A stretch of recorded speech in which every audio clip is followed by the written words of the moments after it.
So as soon as our water starts to boil, we're going to go ahead and make our ginger turmeric tea. The first thing we're going to do is put in a pinch of nutmeg, give it some flavoring,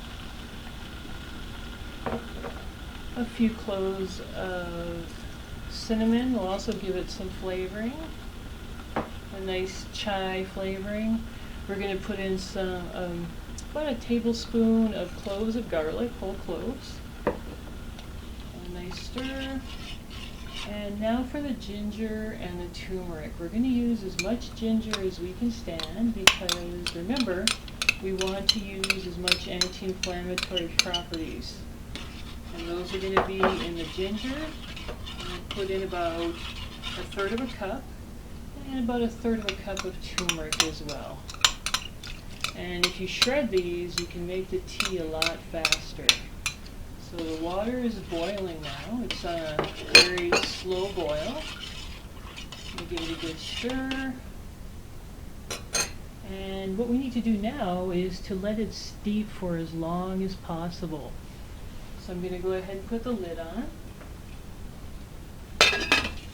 And I'm going to turn the temperature right off.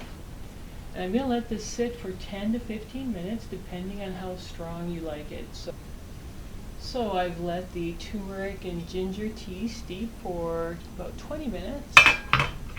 And the cloves inside really smell like chai now. So I'm going to be straining it off into this metal strainer so I can get all the particulates out of it.